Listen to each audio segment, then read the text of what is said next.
गरिमा सतियों की गर्दिश में जब जब फंसी, अरे विधान बिरंज का डगमगाने लगा। तेज पतिव्रता ने जब दिखाई दिया तो नियम प्रकृति का डगमगाने लगा। अनसुईया की बहन जाल पाजी रही, अरे दोनों सतियों की जब भी सगाई हुई,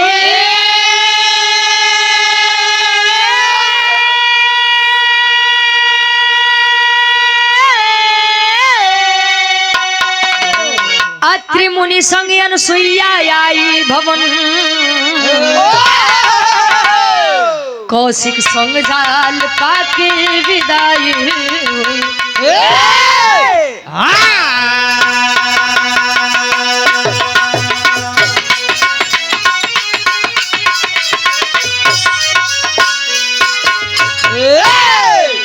कहे अनसुईया की बहन जाल पाजी रही, दोनों सतियों की जबकि सगाई हुई।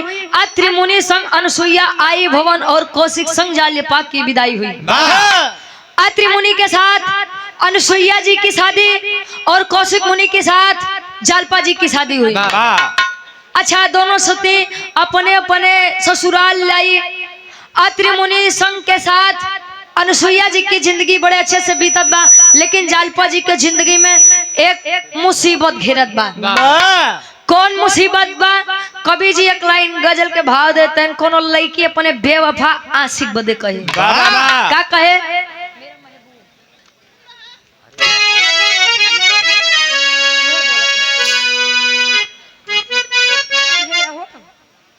डॉक्टर प्रदीप यादव फतेहपुर से हमारे गार्जियन जी है। 100 रुपए का सम्मान, बहुत बहुत धन्यवाद। आशीर्वाद के चारे के बच्चे अपनी कला में कामयाब रहे। आओ गुरुजी, लड़कियां कहे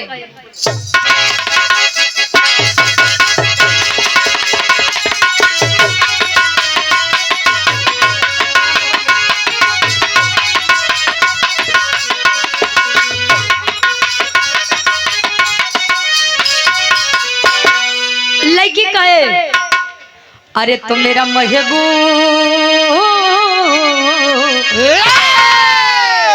मेरे महबूब मेरे साथ बड़ा चाल किया, मेरे महबूब मेरे साथ बड़ा चाल किया, मेरे महबूब मेरे साथ बड़ा चाल किया, मेरे महबूब मेरे साथ बड़ा चाल किया, मेरे महबूब मेरे साथ बड़ा चाल किया, मेरे महबूब मेरे साथ बड़ा चाल किया। अरे तो मेरे महबूब मेरे साथ बड़ा चाल किया, चाल किया, चाल किया। प्यार मांगा था, क्या मांगा था? प्यार मांगा था, झोली में गम को डाल दिया, प्यार मांगा था, झोली में गम को डाल दिया, प्यार मांगा था, झोली में, प्यार मांगा था, झोली में गम को डाल दिया। कहे मेरा महबूब मेरे साथ बड़ा चाल किया और प्यार मांगा था, झोली में गम को डाल दिया। ये जमाना ऐसा बात करे ऊपर भरोसा करबा वह मुड़ी काटी।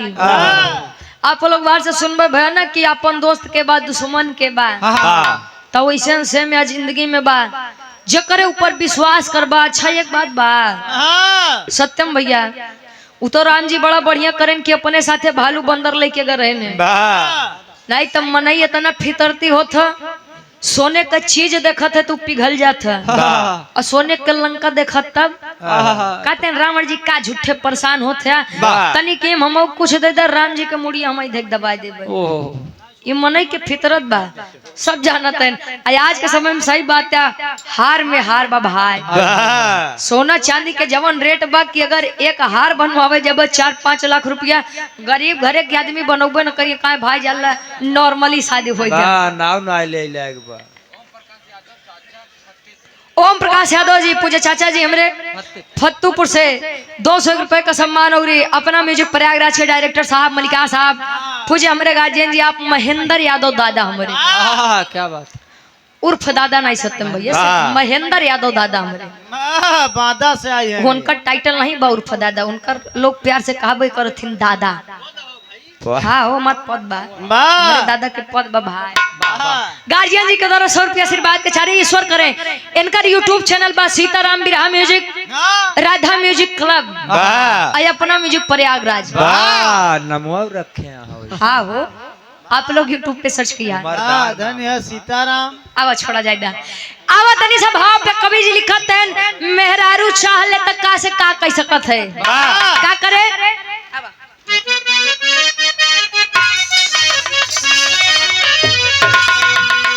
अरे तो नारी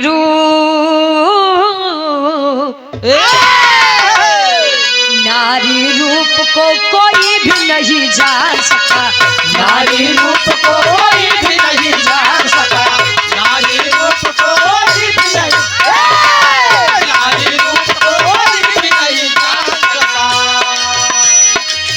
नारी रूप को कोई भी नहीं जान सका नारी रूप को कोई भी नहीं जान सका नारी रूप को कोई भी नहीं जान सका नारी रूप को कोई भी नहीं जान सका अरे तो नारी रूप को कोई भी नहीं जान सका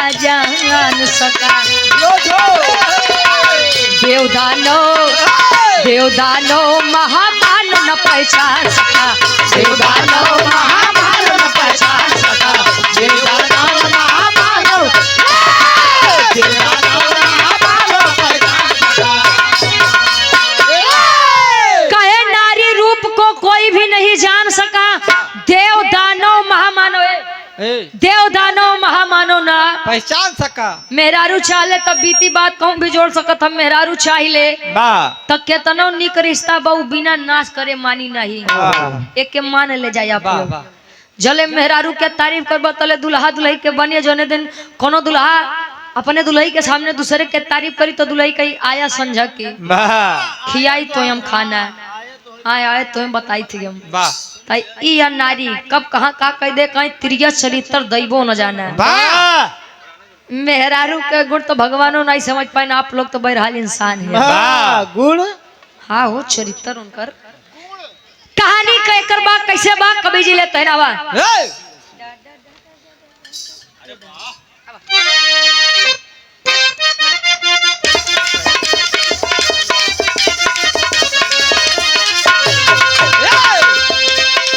पति की सेवा से बढ़कर ना कोई पूजा है पति की सेवा से बढ़कर ना कोई पूजा है अधिक सत्कार से ना धर्म कोई दूजा है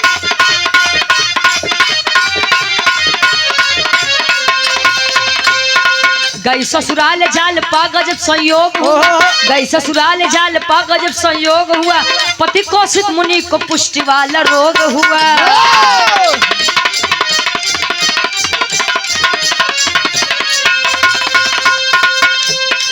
घूमते नारद जी वहां तब आए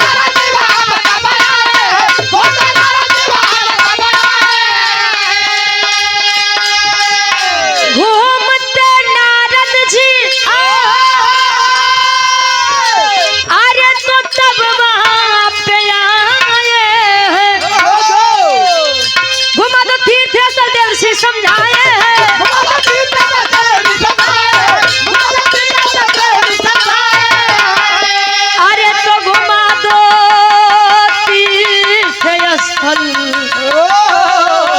देवर्षि समझाए कहानी के तो नहीं समझला ई बिरहा सम्राट स्वर्गीय गुरु हैदर अली गुरुजी गाया करते थे लेकिन कहते हैं गाने का अपना अपना एक अंदाज होता है भाई कोनो गीत केहू के मुँह से ज्यादा अच्छी लगत है जैसे हमारे गीत बा राजा हो तो कैसे मनाई ईश्वर के गुरु दादा श्री राम कला यादव जी की गीत है कुछ लोग तो यूट्यूब पे बड़ा देखे थे झगड़ा लड़ाई होता कमेंटों में कि ई गीत रुचि के बाद तो क्यों कहिए ई गीत दादा के बाद। भाई साहब ई गीत दादा के बाद हमार नहीं बा, हम केवल के गाई थे। कहानी तनी आप लोग समझा। जालपा जी कौशिक मुनि के साथ जब अपनी कुटिया में आई, धीरे धीरे समय बीता तो कौशिक मुनि के पुष्ट पुष्ट वाला रोग का मतलब पूरे शरीर में कोढ़ हो गया। बाहर प्रेम जहाँ आज के दुल्ही तनी सा दुख देखते कायम जाते अपने नैहरे, जब ठीक होई तब बताई दे तब आई जा, नहीं तो अपन ही झेलिया। कौशिक मुनि को कोढ़ हुआ, फिर भी जालिपा जी नहीं साथ छोड़कर गई। भला है बुरा है जैसा है मेरा पति मेरा देवता है, देवता है। जंगल से लकड़ी कटे पानी भर के लेके आवे, अनाज की व्यवस्था जालपा जी खुद करें, खुद बनवे खाएं दोनों प्राणी। एक दिन कुआं के पास जालपा जी पानी भरते हैं, पानी जब भरते हैं तले देव श्री नारद जी कहे जहिया नारद कुछ न पावे। कुकुर फेंक दी हड्डी लड़ावे। कुकुर फेंक के नहीं यार, हड्डी फेंक दी कुकुर लड़ावे। नारद जी आए, नारायण नारायण नारायण। वही नारद गुरु जी जिसकी बात कभी रद्द न हो वही है नारद। नारद जी आए समझाए कि जालपा भरी जवानी तुहार, अबे अबे शादी बा हमार मनत अपने कोढ़ी पति के छोड़ा कोनो बढ़िया लड़का देख के शादी कैला। तो आज जवानी झंड हो जाए। जालपा जी खड़ी हुई कहे कि आज तो आपने कह दिया लेकिन आज के बात मत कहिएगा। खबरदार, मैंने वचन दिया है अपने पति को, मैं सुख में दुख में दोनों साथ ही खड़ी रहूंगी। कहे वाह रे जालपा मान गया मैं। कहे हमारी बात सुना, यह भारत वर्ष में इतना पाक पवित्र तीर्थ स्थल बा, तनी सा घुमाए दा, ईश्वर के कृपा लागी जालपा तुहार दुल्हा कौशिक मुनि ठीक हो जाएंगे। कहीं ठीक है आई अपने कुटिया पे तो कौशिक मुनि के एक बात समझावे। का समझावे? एक लाइन गीत लगत बा, बाबा स्वीट समौती से नमो नाम नहीं कहते। हमारे पूछे गार्जियन जी 100 रुपए का सम्मान, बहुत बहुत धन्यवाद। आशीर्वाद के सारे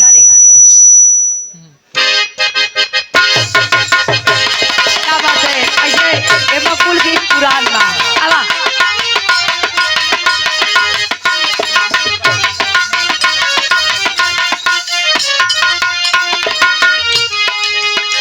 लड़की कहे अपने सासू माई से, सत्यम भैया आहे लड़कई गए तो जवानी आए, जवानी जाए तो बुढ़ाई आए, अजवन समय बीती उ लोग के नहीं है, ये का जानला। याद करे उस दिन। हाँ दुल्ही कहे यानी पतोहिया कहे अपने सासू माई से का कहे, ए बूढ़ा जुल्फी कटाइला,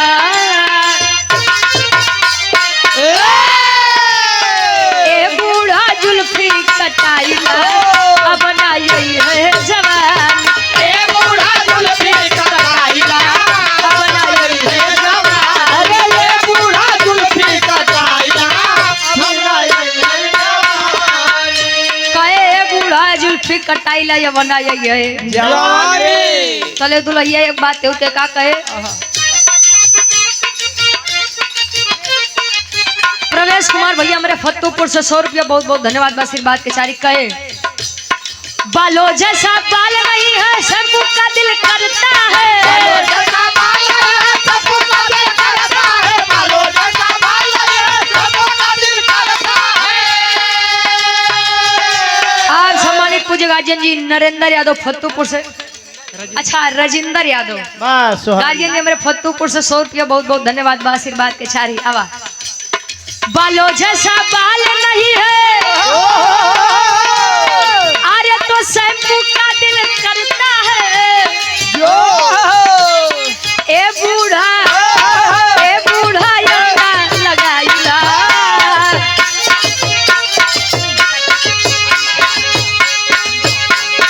ए बूढ़ा यंगा लगाइला, जवानी ए बूढ़ा लंगा लगाइला, ए बूढ़ा लंगा लगाइला, वाह। लेकिन कवि जी भाव लिखत है, नारद मुनि की बात सुन करके आई है जालपा अपने पति कौशिक मुनि के पास।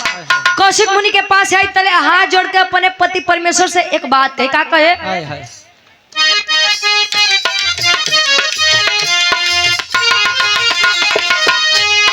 सुना स्वामी बतिया हमार हो,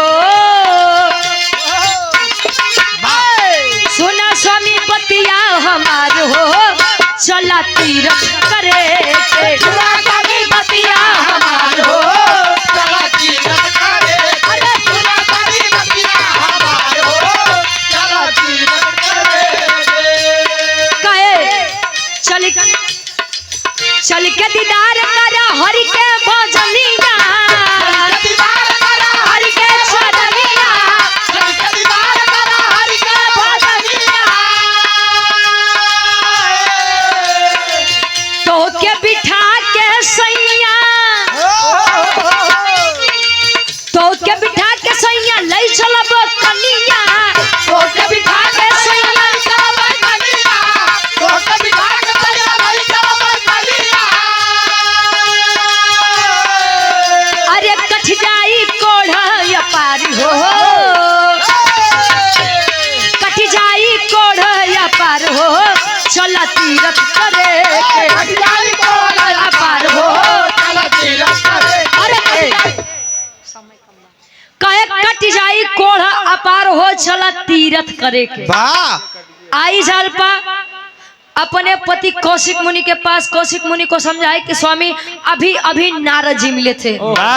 कौशिक मुनि कहे कि ले तू के करे चक्कर में पड़त हो, ओ नहीं नारद जे करे बाती में 99% हानि बा, 1% लाभ बा। बतावा का बात बा? कहे नारद जी मिला, कहे कि दुनिया में जितना तीर्थ स्थल बा अपने स्वामी के घुमाए द कोढ़ कटी जाई। अरे जालपा तू या बला नार के करे चक्कर पर कहे एक चतुर नार करके सिंगार मेरे मन के द्वार। कहे कि जालपा तू या बला नार, मैं तुम्हारा पति हूँ और तुम मुझे कैसे लेके चल सकती हो? कहे स्वामी पतिवर्तन नारी है, वो आपका ठीक करे बोले हम कुछ भी करब। अच्छा चली है अबला नारी बेचारी जालपा अपने पति कौशिक मुनि को लेकर के आई है बद्रीनाथ, केदारनाथ, काशी, रामेश्वरम। जब को तो कुछ नहीं बहुत आई गए आपके प्रयागराज में। धर्मराज भैया मेरे नुकुलपुर से। अच्छा इनकर फरमाइश बार राजा हो तो कैसे मनाए? ठीक बात सुना दे भाई बिराओ, सुना दे नहीं तो आयोजक साहब कहिए इतना दूर बोला कोनो मतलब नहीं। आशीर्वाद कछारी 200 रुपए का सम्मान है और आप सम्मानित इनो फरमाइश हुए बा नप्पू यादव बीडीसी रुकनोपुर से। राजा हो तो कैसे मनाई नो कोई फरमाइश मनवा देते भाई। 50 रुपया आशीर्वाद कछारी के मछली अपनी कला में कामयाब रहे। अच्छा चली है प्रयागराज जब आई, प्रयागराज में भी कुछ नहीं हुआ। बड़का बाबू बहुत पिंडा पारा था तू लोग। प्रयागराज में जब कुछ नहीं भवा तल लगे कौशिक मुनि गुस्सिया जालपा के ऊपर। तो के कहा तरह कहे जालपा तो कहा तरह भूखे पियासे बतावा तू कहाँ कहाँ लेके हमका टहर तोहार दिमाग खराब हो गया। विजयनाथ यादव जी बिल्डिंग मटेरियल हमारे गार्जियन जी 100 रुपया आशीर्वाद के छा रही। कहे कि कहाँ कहाँ लेके चलबू? जालपा कहे स्वामी कुल तो देख ले लेकिन अबे एक धाम बचा बा। कवन धाम? अमरनाथ। चली है लेकर के भूखी प्यासी वह जालपा अपने पति को अमरनाथ की तरफ। अमरनाथ धाम में जब पहुंची तो गेट के बाहर दरवाजे के बाहर ही कहे स्वामी कोढ़े आदमी जहाँ जाता 150 ग्राम कोढ़े चुगावत है यार। जे तुम्हें देखत बा सबके घिन छूटत बा। एक काम करा यार से नमस्ते प्रणाम करा। मछली भन बनाते एक काम करा कहे एक काम करे यार से नमस्ते प्रणाम कह के जवान दिक्कत बा बतावा आओ चला। कौशिक मुनि कहें जालपा पागल हो गई हो? जब इतनी दूरिया जाएगी तब बिना अंदर जाए हम अंदर जाए मानव नहीं है। तले करत का एक लाइन गीत लगत बा। आई गीत से निरहुआ जी बड़ा वायरल भय। ऐसा वायरल हो गए कि अबे वायरल है। कोनो दुल्ही सास ससुर अब पतोहू बैठ के विचार करत हैं। का विचार करे वाह। कि निरहुआ जी गाय कैसे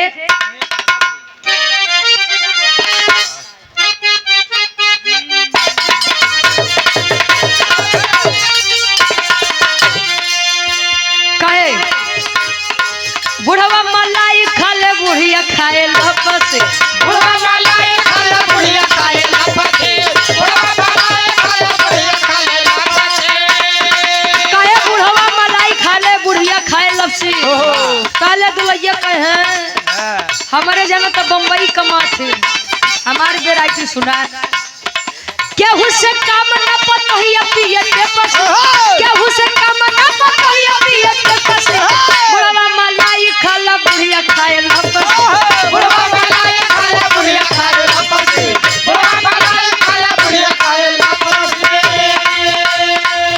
कहे केहू से कम न पतोहिया पिए पे पसे वाह आ बुढ़वा मलाई खाले बुढ़िया खाए लपसे आज के लइकन के दादा कहिए का आई बनावत है भाई हाँ चाट चाउमीन डोसा लाओ कवि जी भाव में लिखाते हैं दोनों प्राणी जालपा जी कौशिक मुनि पहुंचाते हैं कैसे लेके फरियाद आज आए भोले नगर लेके फरियाद आज आए भोले नगर लेके फरियाद आए बोले लगे दुखिया के दुख दूर करा बाबा सगर दुखिया के दुख दूर करा बाबा सगर लेके फरियाद आज आए भोले नगर लेके फरियाद आए बोले लगे लेके फरियाद आए बोले लगे कहे लेके फरियाद आज आए भोले नगरी का दुखिया के दुख दूर करा बाबा सगरी जालपा कहे स्वामी विनती स्वीकार कीजिए हमारी। अच्छा भीड़ में जैसे चलते हैं ना कोढ़ी आदमी आवे चल लगे सब रास्ता दे रहे यार कौन है आ गया रास्ते में हटाओ इसको जगह दे दो यही जाए वाह। बट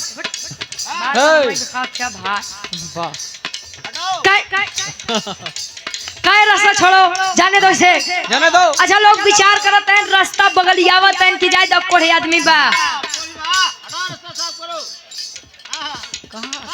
ते तो शराब दे दे ने भसम हो जाबे आप विश्वकर्मा जी ढेर बौरा अच्छा सबको बगलियावत है तले यार सब भगवान भोलेनाथ अपन बाघंबर पहने देखत हैं कि मेला में कुछ ऊंच नीच त नहीं होत बा वाह ऊंच नीच नहीं जनता का तू का अच्छा एक बात हमारे नहीं समझ में आवत भाई मंदिर के बाहर लिखा जाएगा कि ये अपने सामान की रक्षा स्वयं करें वाह सुरक्षा स्वयं करें ऐसी नहीं हम तुम्हें बता ही नहीं पाऊँ हाँ। और मंदिर के अंदर लिखा जाता है कि कोई भी चीज यहाँ तक पत्ता भी बिना ईश्वर की मर्जी से नहीं डोलता है वाह अभी नहीं समझ में आओ कि अंदर वाला मानी कि बहरे वाला मानी का गुरु जी अच्छा यहाँ से भगवान भोलेनाथ आवत हैं यहाँ से कोढ़ी यानी कौशिक मुनि और जालपा दोनों प्राणी जाते हैं टकराव होत बा कैसे भिड़िया या पार नहीं रही या सुझाल भिड़िया या पार नहीं रही या सुधार भिड़िया या पार नहीं रही या सुधार और आप शंभुनाथ है तो भैया मेरे बीडीसी रुकुनपुर से 100 की आशीर्वाद के छाड़ी कहे कोरिया के देखा लोग दूर भागी जाल बोले कदे कालो का दूर भागे जाए बोले कदे कालो का दूर भागे जाए मेला में साधु बन के घूमे भोले लहारी मेला में साधु बन के घूमे भोले लहारी लेके फरियाद आज आए भोले नगर लेके फरियाद कहे मेला में साधु बन के घूमे भोला लहारी वाह। और लेके फरियाद आज आए भोले नगरी आ रहे हैं और यहाँ तनी सा कौशिक मुनि के ये हथवा भगवान भोलेनाथ के छुआई गया वाह बाघंबर पे बाघंबर पे भगवान भोलेनाथ लगे तिरर के दिखाए कौन है वाह कौन है यार नीच प्राणी जो हमारे ही मेले में आकर के हमें ही दूषित करता है वाह जब पहले के लोग गुस्सियाए तो बहुत जल्दी भस्म करें वाह बहुत जल्दी शराब सुनावे वाह भगवान भोलेनाथ न आओ देखें न ताओ देखें शराब सुना दिए वाह आए लड़के आए लड़के हमारे ही मेले में आकर के हमको दूषित करता है, जा हम तुझे श्राप देते हैं। जैसे ही सूर्य अस्त होई वैसे ही ये जिंदगी यानी ये दुनिया छोड़ के चल देबे। तले उ कौशिक मुनि अजालपा जी लगे भगवान भोलेनाथ के आगे मस्तक टेक के रोवे लगे। कैसे रोवे? तेरी के भाव बा।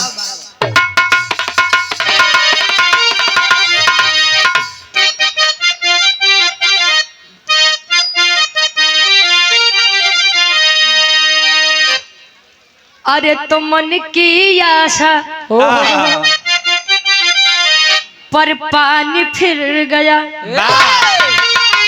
अरे तो मन की आशा पर पानी,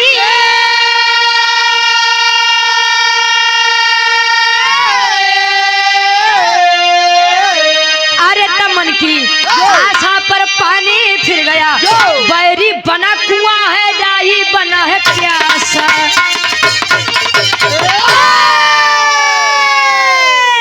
कहे बैरी बना कुआं है, डाही बना है प्यासा, मन की आशा पर पानी फिर गया। अभी आप लोग सोचिए कि जिसके पास हम उम्मीद लेकर जाएं और वही हमारे खिलाफ हो जाए तो हमारे ऊपर क्या बीतेगी। जालपा जी कर लगे कौशिक मुनि मर गुसिया के देख लगे। कहीं जालपा तुम्हें कहत रहे नरदा के बात मत माना। अरे नरदा ओकर बात मत माना। अरे न माने हो तू तो कम से कम कौशिक मुनि जियत तो होते तोरे मांगी सिंदूर तो बचा रहते। जालपा जी कहीं अब स्वामी तू गलते बोलत है। हम जब कहत रहे कि भैरवे से नमस्ते प्रणाम करत दुख दुविधा बतावा चला, तब तो बड़का ही अंदर जवासा रहा। अब शराब पाई गया तो नारद जी हमका गरियावत है। कहे न रे जालपा ले ले भैया, वो नहीं दे दे भैया। अरे उनका देबा हम ही दिए नमो हम ही बोल। विश्वनाथ शंभुनाथ यादव बीडीसी भैया के आप छोटे भाई हैं, बहुत बहुत धन्यवाद भैया। 50 रुपया आशीर्वाद के चारे रुकुनपुर की 500 जमी से। हाँ ठीक ठीक, बहुत बहुत धन्यवाद। ए भैया अच्छा यार श्राप सुनाए अजालपा जी से कौशिक मुनि कहन जालपा अभी लड़ा बड़ा मत जा कुछ करा नहीं तो तोहर कौशिक मुनि आ जाए भर में ये दुनिया छोड़ दी है। स्वामी पगला मत, कहे पगला मत। का करे जालपा जी? राधे श्याम के भाव बा।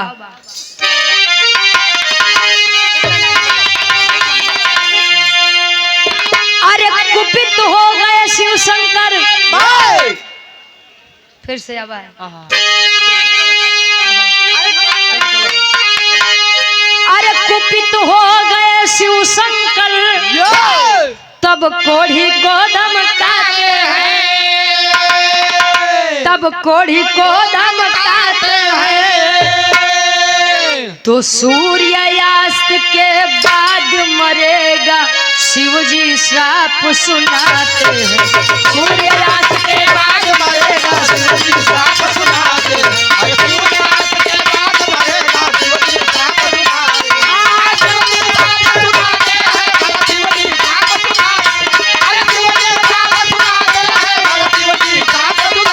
हैं। सूर्यास्त के बाद मरेगा शिव जी श्राप सुनाते हैं।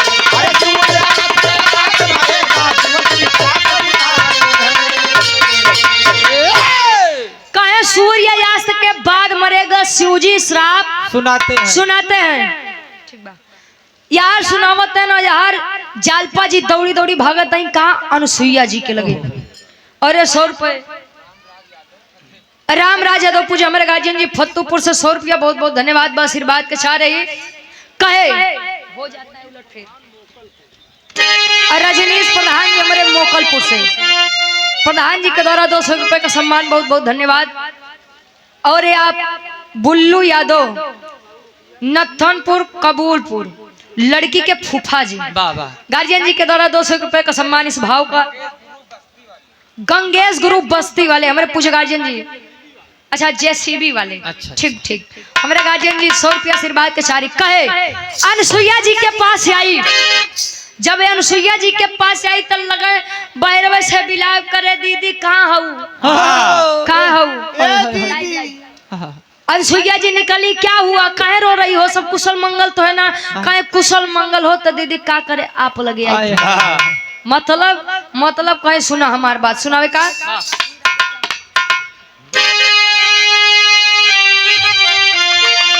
अरे हो जाता है उलट फेर, अरे जब किस्मत ठोकर खाती है,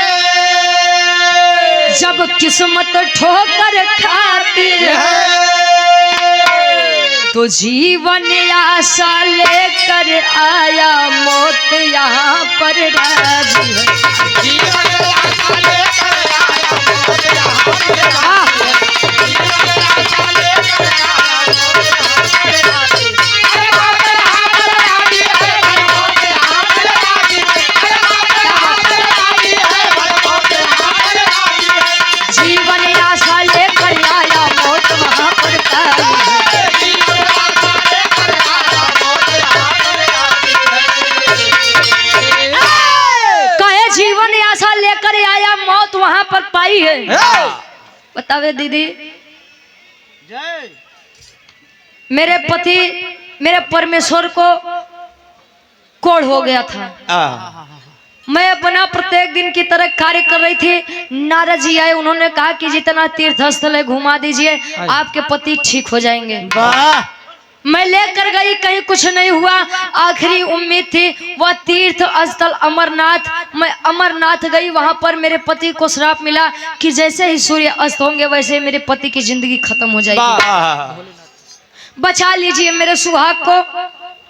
अभी तो मैंने अपने पति के साथ जिंदगी जीना शुरू किया था और मेरे पति की जिंदगी एक छोटी सी गलती की वजह से छीनी जा रही है दीदी।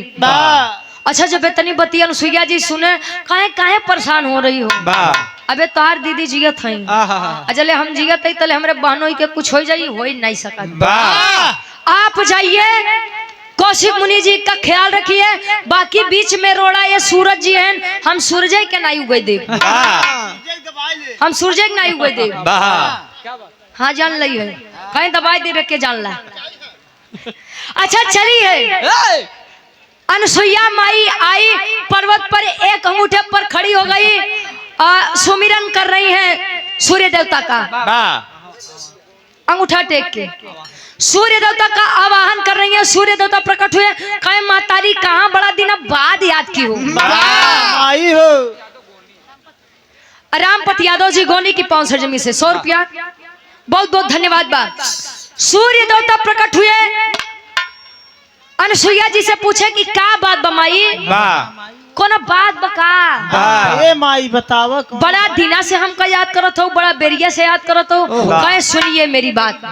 का कहे एक लाइन गीत लगत बा, स्वर्गीय गुरु रामदेव गुरु जी वाली।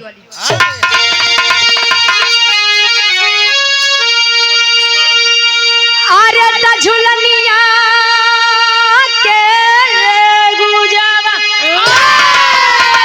अरे त झुलनिया के गुजवा, अरे टूटल राजा टेसनिया से गड़िया छूटल राजा, टेसनिया से गड़िया छूटल राजा, छूटल राजा।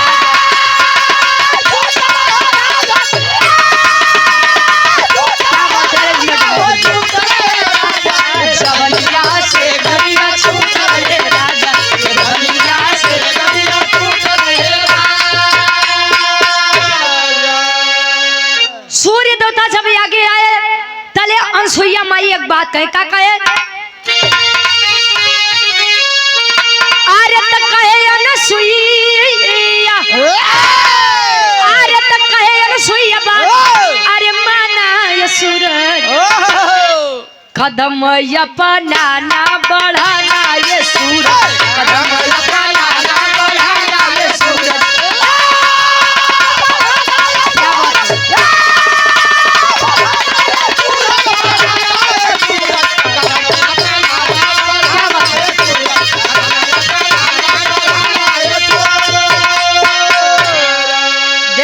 नहीं कर देते ना भैया, तोहार पैसा तू ही के मुबारक। बहुतनी दूरिया से मतलब सब आवत है दे देते हैं, तो ही बड़ा दिक्कत होत बा। कहे अनुसुईया बात माना ये सूरज कदम अपना ना बढ़ाना, ये सूरज। और आप सम्मानित रामलाल यादव भैया हमारे फतेहपुर से 100 रुपया बहुत बहुत धन्यवाद बा।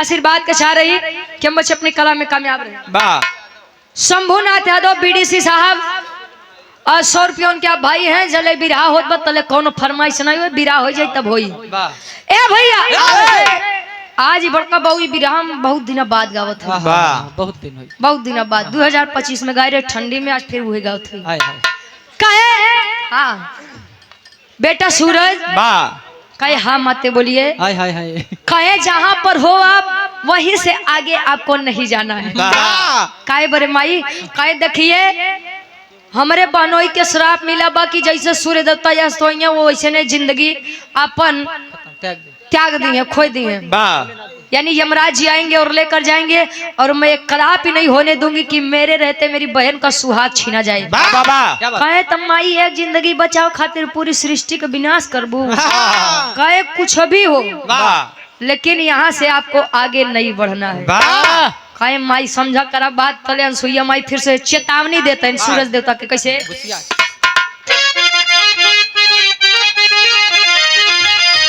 अरे मन बन बात कर अब आगे तुझे बात तेजपति वरता के भस्म होई जईबा।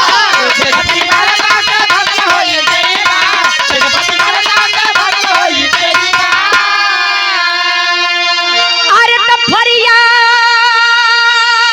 हमारी, अरे फरियाद हमारी निभाना ये सूरज कदम अपना ना बढ़ाना ये सूरज।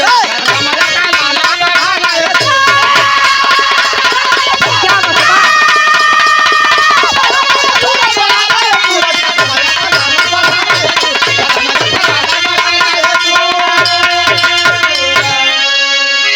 कहे मनबा न बात करे आगे तू जइबा त तेज पतिवर्ता के भस्म हो जइबा। कहे अगर यार से आगे बढ़िया हमार तेज पतिवर्ता के लागी त न उगय लाय रहबा नहीं अस्ते होइले न अस्ते होय लायक रहबा। वाह तब भलाई तोर यारे में बात कि तू अस्त मते होया। वाह वही रहा। कहे माई अब तू जान ला विश्वास कायम रखा। अब दुनिया यार से वार हो जाए ससुर लेकिन सूरज देवता आगे नहीं बढ़ी है। वाह वाह कहे नहीं बढ़ी है। अच्छा धीरे धीरे समय बीतत बा। साला दोपहर के दोपहर बड़का बाबू इतना सब परेशान। वाह दोपहर के दोपहर जब बेचारे काम लगाए रहे उन्होंने छुट्टी बदे घरे आए रहे कि अब संजा होए तनी जुड़वनिया होए तो जाई काम बदे बिरहा वाले बेचारे एकदम परेशान कैसो संजा होए हम सब जाइए अपने घरे। वाह अच्छा यार धीरे धीरे पता लागत बा तीनों लोगों में हाहाकार मचने लगा कि ससुरी रात काहे नहीं होत बा। अच्छा ब्रह्मा विष्णु जी पहुंचे भगवान शंकर जी लगे जब पता लगा कि श्राप के कारण होत बा। वाह कहे नाथ देवता हाँ प्रभुनाथ सृष्टि के विनाश मते करा नहीं तो जान लो बड़ी दिक्कत हो जाई। कहे मत करा नहीं तो सृष्टि के विनाश हो जाई। कहे मतलब कि तू श्राप सुनाए रहा कि सूर्य देवता अस्त हो तो कोढ़िया मर जाई तब से अबे पृथ्वी पर रहते नहीं भाई। कई दिन ऐसे चली श्राप अपन वापस लेला। कहे देखा भाई श्राप वापस नहीं होई एक काम करत श्राप वे उल्टा कह देते मतलब कहे सुनो बताओ तई बिरहा के आखिरी तरज लगत बा। शिव कुमार यादव जी पूजा हमारे चाचा जी फतेहपुर से 100 रुपया बहुत बहुत धन्यवाद। कौन तो लगी पर सैया जी से कहे का कहे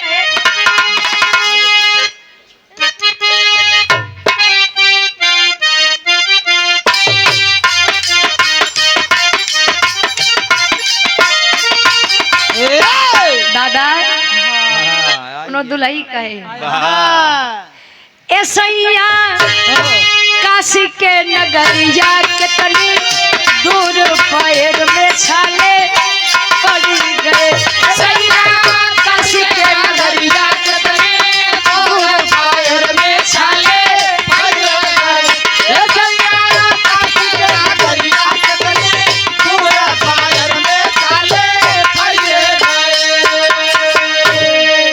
लेकिन तीनों लोक में जब हाहाकार मचा तो सब पहुंचते हैं भगवान भोलेनाथ के लगे तो भगवान भोलेनाथ कर क्या करे तब व्याकुल सुर नर मुनि चले नाही जोर कठोर काहे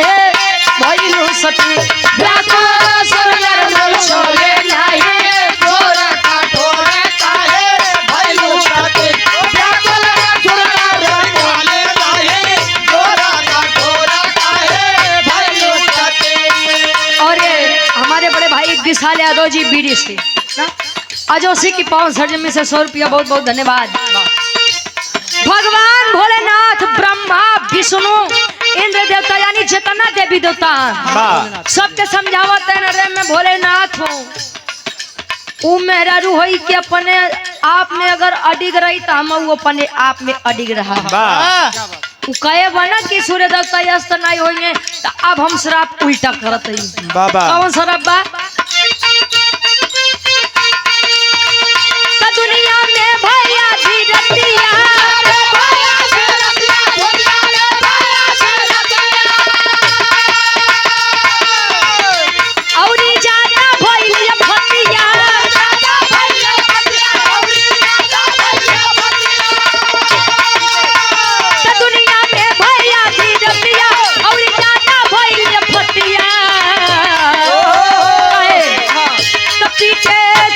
सब बहे आखी लोर कठोर काहे भइलु सती।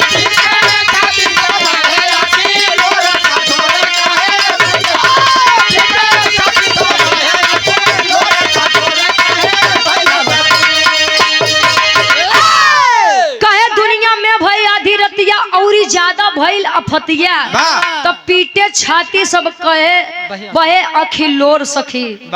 सती जी के पता चली कि अब श्राप जो नहीं रहे कि सूर्य देवता अस्त होंगे तब उमरी। अब श्राप बा कि जब तक सूर्य देवता अस्त रहेंगे वो टाइम तो निरंतर चलबे करी और वही टाइम पे कौशिक मुनि ये दुनिया छोड़ दी है। सूर्य देवता जब निकली है तब अब भाई रात नहीं होत बा बाकी तो टाइम वैसे नहीं चली ना गुरुजी। और यहाँ सम्मानित पूज्य हमारे गार्जियन जी आदरणीय आप कविंद्र नारायण यादव जी प्रधान जी हमारे पूज्य हमारे गार्जियन जी के द्वारा 500 रुपए का सम्मान बहुत बहुत धन्यवाद आशीर्वाद के चाह रहे हैं।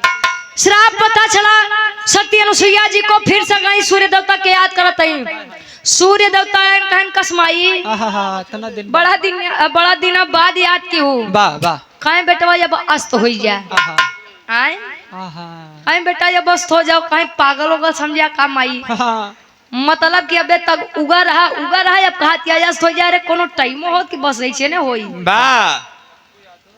नक्कू यादव हमारे गार्जियन जी धर्मराज भैया के भाई हैं यार ये 50 रुपए का सम्मान बहुत बहुत धन्यवाद बा। अच्छा रात हुई सूर्य देवता कहीं ठीक बा माई तोहार जहाँ बात बा हुआ सूर्य देवता के आगे खड़ा मिल गए।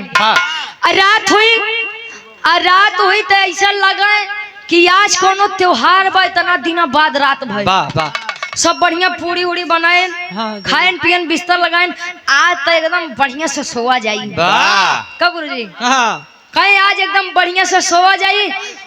अब भाई अरे वो सोवा में थी नहीं यार सोवा जाए मतलब अच्छा समय बीता 2 घंटा 4 घंटा 8 घंटा 10 घंटा 12 घंटा 14 घंटा 16 घंटा 18 घंटा 20 घंटा 22 घंटा 24 घंटा 26 28 30 बस यार 34 पहाड़ा तो है नहीं पढ़ावत है। अच्छा धीरे धीरे जब समय बीता अब बेचारे उठ बैठ जा भाई के कितना देर सोई। अब सब हमारे मंजीत भैया जी से थोड़ी होती। अच्छा उठ बैठे लग कर यहाँ पिरा रे साला ये क्या हो रहा है अभी तक रात नहीं हो अब रात भर ससुरी तो दिन नहीं होत बा। फिर सब पहुंचे कस शंकर जी का के है उल्टो सीधा कैले अबे कुछ करवा सा है अबे कुछ करबा अरे मान गए भाई पतिव्रता नारी के आगे कुछ चली ओली नहीं कहे पति के मरल सती जनी है सतभतरी में हरिया का जानी। वाह क्या बात है जिया सही बात है कहे पति के मरल सती जनी है सतभतरी में हरिया का जानी। अब मरदा के हाथ मरदई था में कुकुरियो बिलरिया का जानी कबड़ कबौ ठीक बा ये लाइन हमको बड़ा ही अच्छा लगा गुरुजी। अच्छा यार पतिव्रता नारी का तेज लगा स्वयं शंकर जी को भी झुकना पड़ा सती अनुसुईया जी के सामने। अनुसुईया जी के सामने जब झुके आए मृतलोक में और आशीर्वाद सुनावते का सुनावे। अब देखा नारद जी यार खेला करत है कवन खेला बा पापट के भाव बा।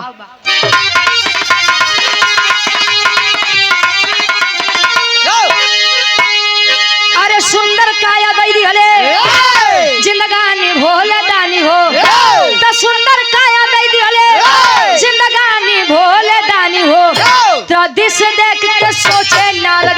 भोले दानी हो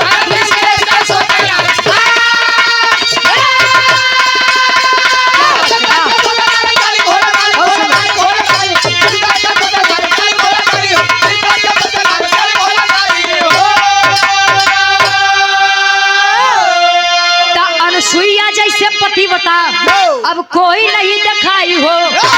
तब ब्रह्मानी उमा लक्ष्मी के पास नारद जी गई ले आई हो। अरे बतिया सुन के सोचे तीनों रानी भोले दानी हो। तब पिया से अपने कहन लगी कहानी भोले दानी हो।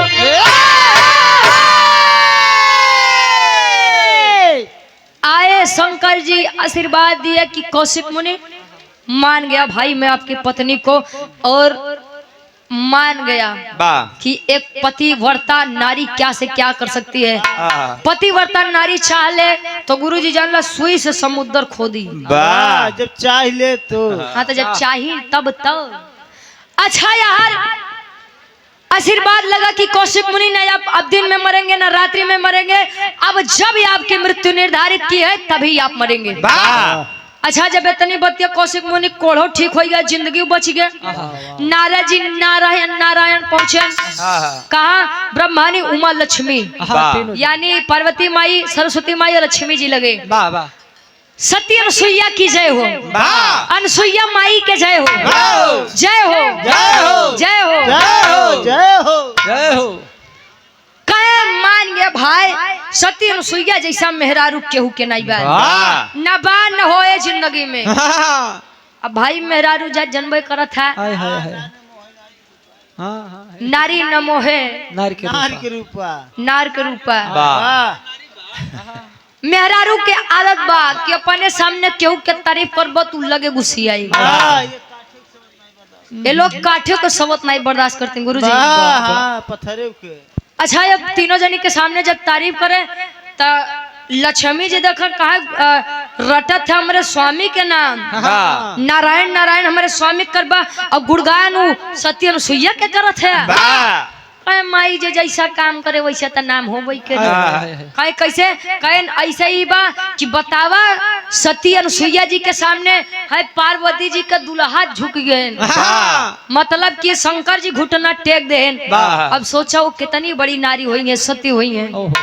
अब तीनों जनी से बर्दाश्त नहीं बा, तीनों जनी बोलाए स्वामी अब तो कल लोग हमार काम करे के बाद आजे फरियाई के कितनी बड़ी सती यही भेज दिए, जाइए आप परीक्षा लेकर के आइए। अच्छा तीनों जने आए ब्राह्मण के रूप रखे।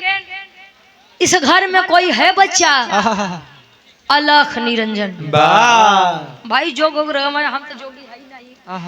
अच्छा जोग रमावे सत्य अनुसुईया जी बाहर निकली कहे माते ढेर दिन होगी बाप कुछ खाए नहीं यही है तो स्वामी इंतजार कोनो चीज के आवा। बड़ा सौभाग्य बजौनी आप लोग हमारे कुटिया में आया। ऐसे नहीं मेरी एक शर्त है। कवन शर्त बा? आल्हा के भाव में कभी जी प्रमाण देते हैं।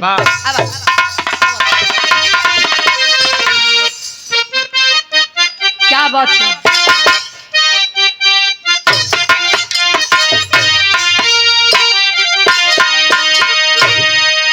अरे तसुर नार मुनि करत जकर भजनिया बाबू अंतर्यामी प्रभु दुनिया के पालनहार अपने अपने घरवा से कैले प्रसथनवा पंचो पहुँचे अनुसुईया के कुटिया माझार खड़ा हो दुआरिया पे अलख जगावे पंचो भूखाया ही कोई देता भोजन करा अनुसुईया चित्र अत्रि मुनि बनवली बाबू रोई रोई सारा बात कैली जहां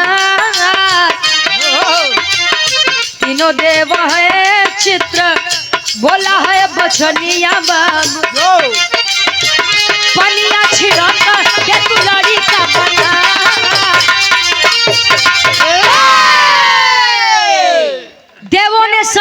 भोजन मैं तभी करूंगा जब आप निर्वस्त्र हो करके हम लोगों को भोजन कराएंगी। वाह भाई सती थी अनुसुईया जी, अपने पति अपने सत्य के खिलाफ जा नहीं सकती थी, तो अपने दरवाजे से कोई भूखा चला जाए ये भी बात नहीं बर्दाश्त थी। वाह वाह कहे आवा स्वामी अंदर आवा। उदयराज कनौजिया जी, हमरे पूज्य गार्जियन जी 200 रुपए बहुत बहुत धन्यवाद बा। अच्छा कई आप लोग अंदर आइए, तीनों देव विचार करते हैं ब्रह्मा जी, हाँ गड़बड़ भाई विष्णु जी, निकल रहा है। ए अनुसुईया जी आई इतनी जल्दी नहीं, हारमोन इतनी जल्दी नहीं हारमोनियम भाई। वाह वाह चला अब देखा का हुई। और आप सम्मानित विजय, अच्छा विजय लाल प्रधान जी हमरे अरौला से हमरे गार्जियन जी के द्वारा ये और वाह भाई हमरे गार्जियन जी के द्वारा ये 251 रुपए का आशीर्वाद के चारी के बच्चे अपनी कला में कामयाब रहे।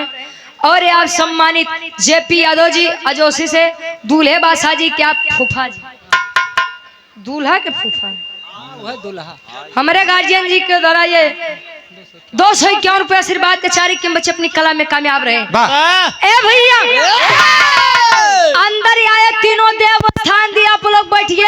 और संयोग से अत्रि मुनि उस समय कुटिया में थे भी नहीं, हाय हाय गई अत्रि मुनि के चित्र के सामने बैठ के रोने लगी कि स्वामी निर्वस्त्र भोजन कराऊंगी तो मेरा सतीत्व भंग होगा और मैं अपने दरवाजे से किसी भूखे ब्राह्मण को जाने दूं, ये मेरे धर्म के खिलाफ होगा। आप वही बताइए मैं क्या करूं। चित्र से आवाज आई, क्यों कमंडल के पानी रखा बा, कमंडल के पानी लेके जा छिड़का, 2.5 महीना गदेला हो जाएंगे, चाहिए जस भोजन करवाओ, कोनो दिक्कत नहीं बा। आ जैसे अनुसुईया जी कमंडल के जल लेके निकली तले तीनों देव विचार करत हैं। अरे बाप रे बाप, क्या विचार करें। अब गुरु जी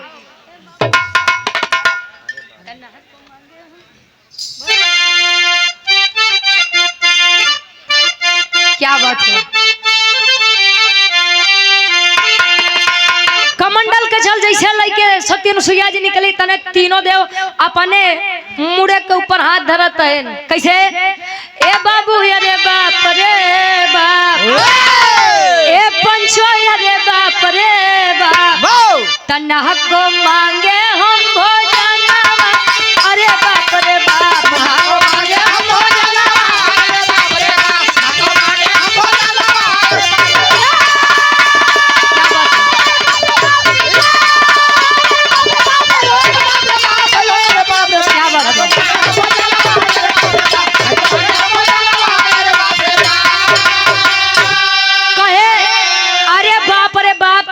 को मांगे हम भोजनवा, अरे बाप रे बाप कहे, अरे झल में बारी करा मातबा समझ गए अवतारी,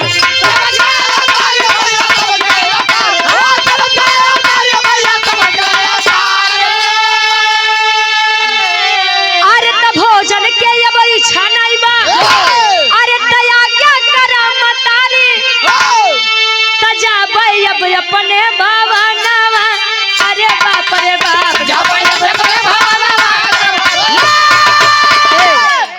कहे जल में भारी करा मातबा समझ गए अवतारी, अब भोजन के अब इच्छा नहीं बा, आज्ञा करा मतारी, जाबे अब अपने भवनवा, अरे बाप रे बाप।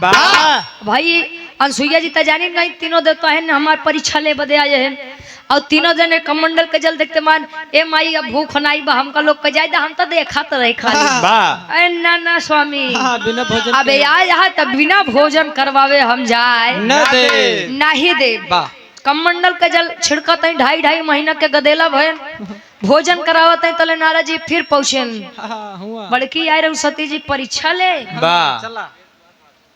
प्रवेश कुमार भारतीय जी 51 रुपया आशीर्वाद के चारी कम बड़की आए रहो सती जी के परीक्षा ले। कहे हाँ हमारे स्वामी गयन, कहे तोरे स्वामी गयन तो लेकिन 2.5 महीना गदेला बन के बैठा है। चला नहीं कहे अबे 2.5 महीना के गदेला बन के बैठा है, चला देखा। अच्छा जब यहाँ पहुंची तो नारद जी लगे तनी मजाक कर, कहे उठावा ए लक्ष्मी जी उठावा अपने जने के। नारद जी चुप रहता, पता लाग अपने विष्णु जी के जगह हम बड़कऊ उठा ले तो हमारा तो धर्म नाश हो जाएगा। कहे नहीं बड़की सती बनत रहो, उठावा तनी दिखाई हम कहे कैसे। क्या गाइए देवी से अरे तधाने में से गेहुआ अरे तधाने में से गेहुआ अब केरा नहीं ले तू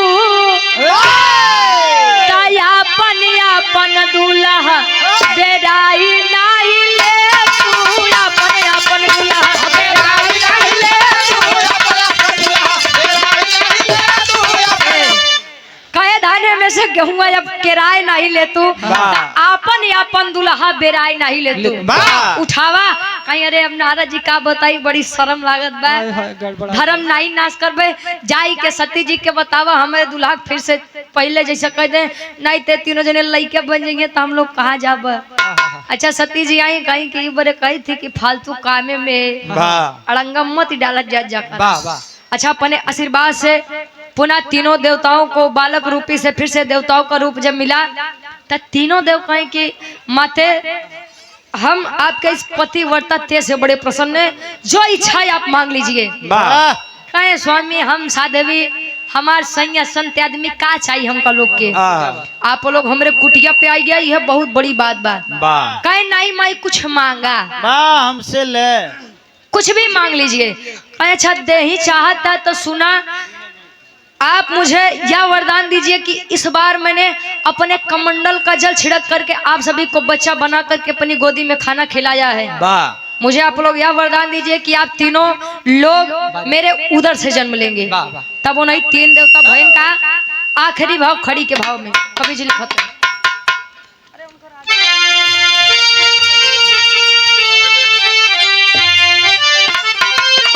अरे तक कहे अनसुईया धन्य किस्मत अब हमारी हो गई तक कहे अनसुईया धन्य किस्मत अब हमारी हो गई तीनों देवी और देवतन के दीदार हो गई।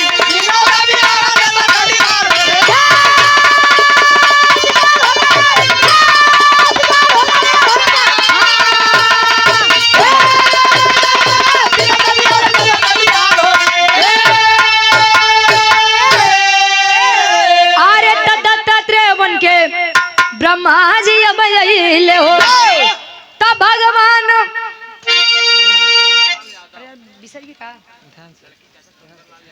लड़की के आप चाचा जी सुंदर लाल यादव जी पूजे हमारे गार्जियन जी आपके द्वारा ये हजारों हजार रुपए का सम्मान बहुत बहुत धन्यवाद बा आशीर्वाद के चारे कि हम बच्चे अपनी कला में कामयाब रहे ईश्वर करे कि हर काम बड़े अच्छे से बीते। कहे अरे दत्तात्रेय बन के हुए ब्रह्मा जी अब ले हो तब भगवान विष्णु दुर्वासा कहिले हो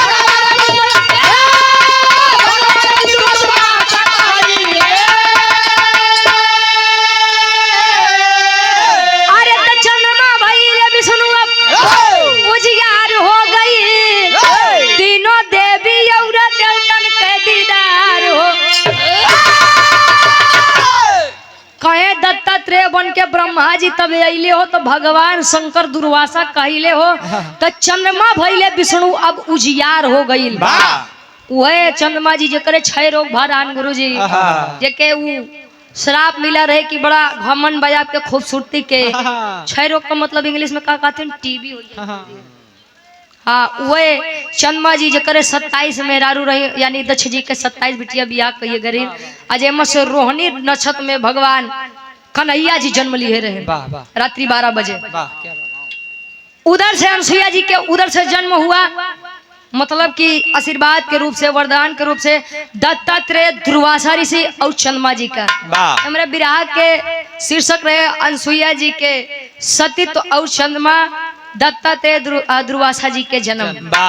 ई बड़े कहते कि मेहरारू चाहे तो कुछ भी कह सकते है लेकिन जब वो चाहे तब तो ये बड़े अगर एक बात बा मेहरारू अगर बेचारी सीधी बात तो के ढेर उकसाव मत करा जा क्या बात नहीं तो जान ले जितना बढ़िया से वकील साहब अरे बियाह करवावत थे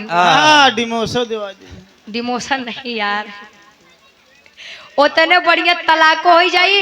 अब मेहरारू जितना कह दे कि हमका इतना चाहिए इनके पगार में हमेशा हर महीना हमका आधी पगार चाहिए तो आधी पगार देबो कर जाए बड़े अगर जैसे बिया हो गया तो चला ले जा भाई नहीं तो जान ला मेहरारू बड़ी खराब आखिरी में खन्नान का परिचय बा।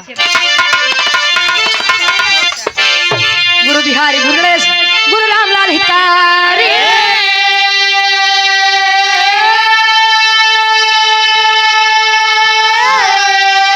अरे स्वर्ग से चंद्रिका कवि भारत जी बने पुजारी हो।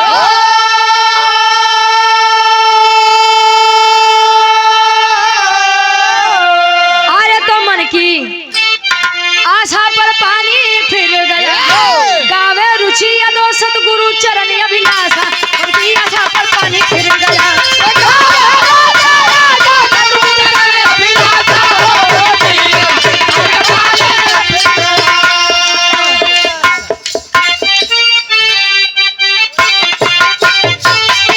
लेखो तो भाई कार्यक्रम 9 बजे के बाद 8-11 बजे बा दुल्ही मनावन करे कहियो भैया के हमारे फरमाइश रही। विराज सम्राट स्वर्गीय दादा श्री राम कैलाश यादव जी गाते हैं कैसे